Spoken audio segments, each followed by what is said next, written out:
Revolusi Prancis. Revolusi Prancis terjadi pada tahun 1789 sampai dengan tahun 1799. Revolusi Prancis yaitu suatu perlawanan dari rakyat Prancis terhadap rajanya sendiri yang bertindak sewenang-wenang dan absolut. Pada masa ini, rakyat Prancis mengalami suatu transformasi yang epik dan feodalisme, autokrasi serta monarki yang mutlak yang diruntuhkan oleh kelompok dari sosial radikal sayap kiri.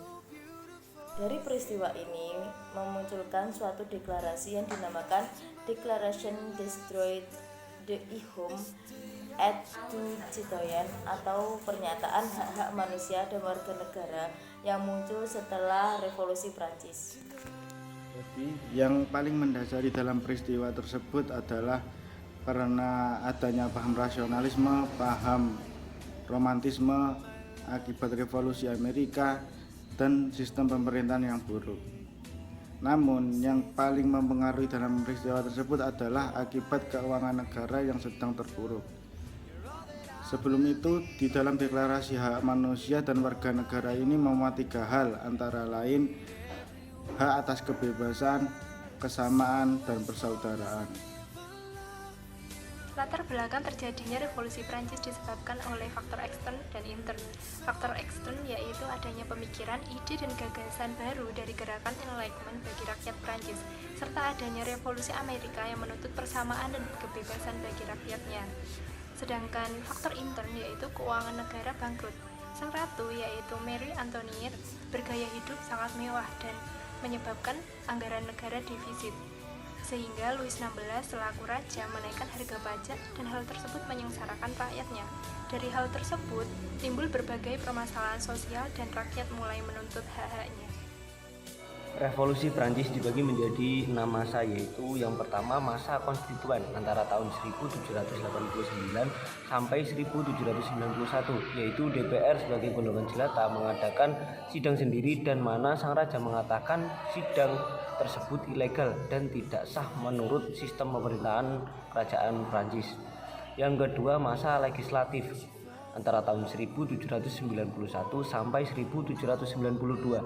Di sini rakyat kecil beranggapan bahwa revolusi ini terjadi hanya untuk kepentingan golongan, khususnya kaum borjuis.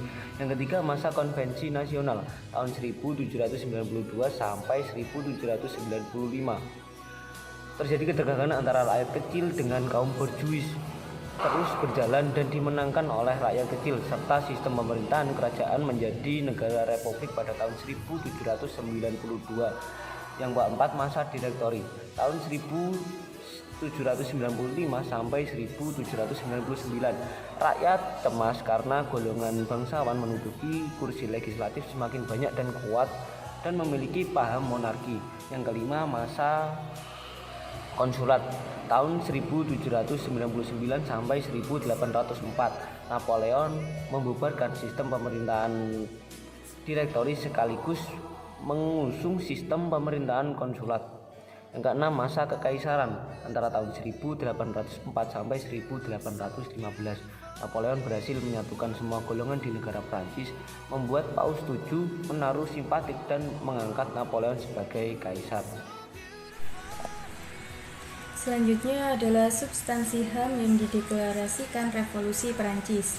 Sesuai dengan semboyan yang digaung-gaungkan ketika revolusi, yakni liber atau kebebasan, egaliter atau kesamaan, dan fraternite atau persaudaraan, perubahan sistem kekerajaan menjadi sistem republik membuat masyarakat Prancis menjadi lebih mendapatkan hak-haknya, seperti kebebasan dalam hak menentukan agama, pendidikan, dan pekerjaan. Selain itu, mereka juga mendapat hak politik, di mana kedudukan mereka sama di depan hukum dan politik.